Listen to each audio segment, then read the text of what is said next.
ECE 624, Introduction to Early Childhood Special Education. I'm Dr. Regina Adesanya, and I'm excited that you're here.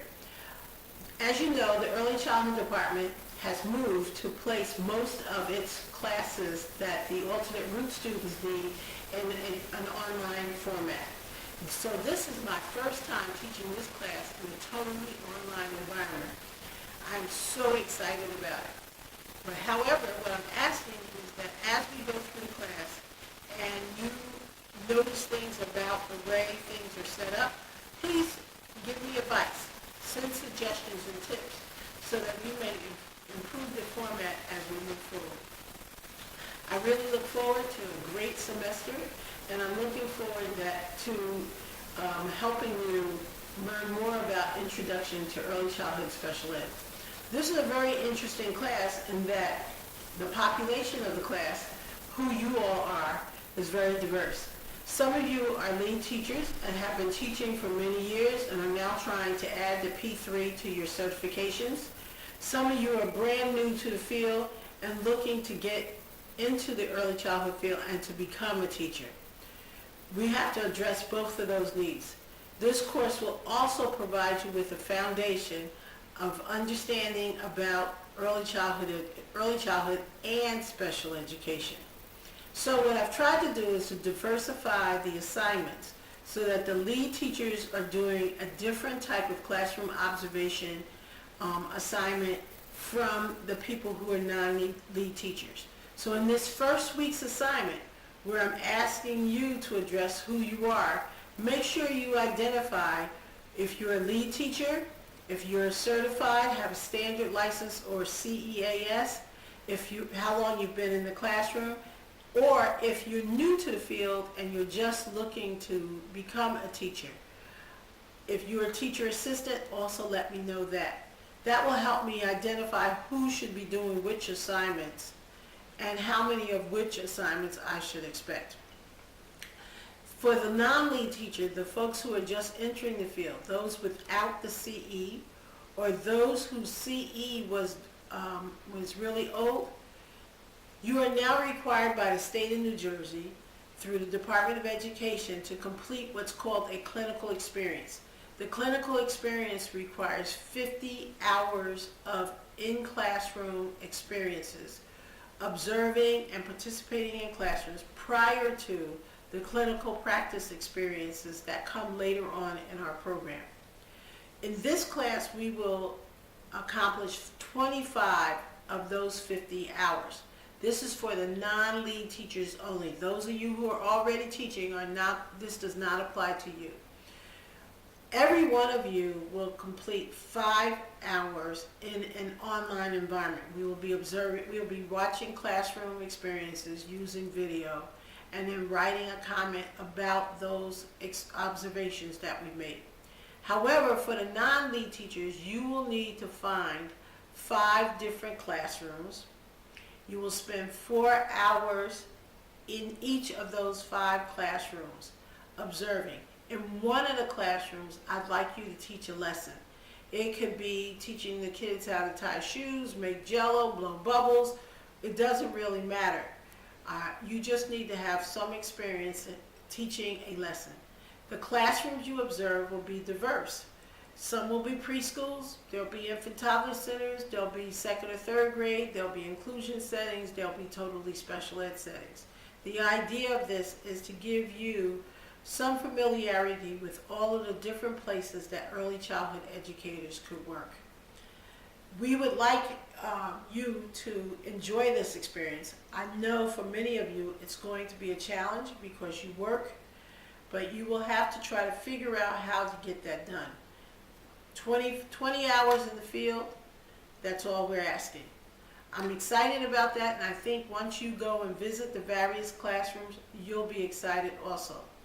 There will be, when I post where the assignment for going out to do the observations is posted, there will also be posted a letter that will permit you to go out so that when you go to a new setting, you can give them the letter and they'll know that this is part of a class required by the school and also an experience required by the state. The last thing I want to say about this at this point is that for the most part, it's easier to, when you're deciding to go to a public school, to go to a charter school rather than a regular district school like Jersey City or Union City or West New York. Most of the districts require that you have fingerprints and have background checks, which most of you will not have. So if you have problems identifying schools, let me know and I'll try to assist you with that. So let's go over a little bit. Let me tell you a little bit about myself. That's the first week's assignment, week 1 and 2. So by next week, I'm expecting that you all will have this done. First of all, I'm a school psychologist by training. My doctorate is in psychology. I've had a long career in early childhood and in schools, over 35 to 40 years. And in the past few years, I've been really interested in what makes kids tick. So you never can figure it out, though, but I just am interested in knowing what makes them tick. In addition, I'm a mother, I'm a grandmother, and I'm really looking forward to the next chapters in my life. Many of you know that I'm planning to retire at the end of this semester, but every semester I say that, and I think I've been saying it for the last 6 or 7 semesters, and there's still some discussion about whether I'm really going to retire at the end of the semester or not. We look forward to having the life that we want, and you know, what can I tell you? So what are some of the challenges I feel face early childhood educators? It's one of the questions for next week. I think definitely retention, that once we get in the field, retaining us. I think salaries. I think even the children that we're beginning to get can be more of a challenge. That we need to learn more about the trauma that these children have endured in the violent and negative neighborhoods from which they come. This does not say that the families are violent or negative. It's just that the environment tends to be more negative. It makes it for a much less sure society for children. However, there's hope because there's you. And I think as early childhood educators, what we bring every day to the classroom is hope. Lastly, I want you to address in your discussion about who you are, what you expect to get out of this class, and what you would like to learn.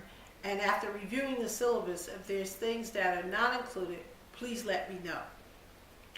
The good news is we're not using a separate textbook for this class. We will, all of the readings and videos and other materials that you need are all going to be posted on Blackboard. I'm trying this as a format. The book that I have been using was getting a little stale, plus it didn't address fully all of the various issues that I wanted to cover in class, and I found myself not using the textbook as much as I should. It's my belief that if a student purchases a textbook, the professor should use it. So rather than have you purchase something that we won't use fully, I decided that we'll try a different way of getting the material across. Hopefully this works. Let me know. For this class, there's three or four major assignments. There's the early childhood classroom observation assignments. There's 3 parts to it. There's a separate group of assignments for the full-time lead teachers, and then there's different assignments for the non-full-time teachers. And there's 2 video classroom observations with reflections. There's a research paper, and there are some case studies. There may be other discussion board postings that come along, or I know that I've included several IRIS modules, so those modules will allow you to learn more about the environment or about working with children that have special needs or managing challenging behaviors. There's the autism internet modules. So I will adjust as we go along the points and the grading system for the class. That should be done within a couple of weeks, so it'll be updated as we go along. Once we get started, If there are other things that you think I need to include, or there's more clarification that's necessary, please send me a message in the message section or post it in the Blackboard section. Excuse my phone. Lastly, I'm really looking forward to this semester, and I hope we have a great semester. Any questions? Let me know. Talk to you soon. Hey, Si.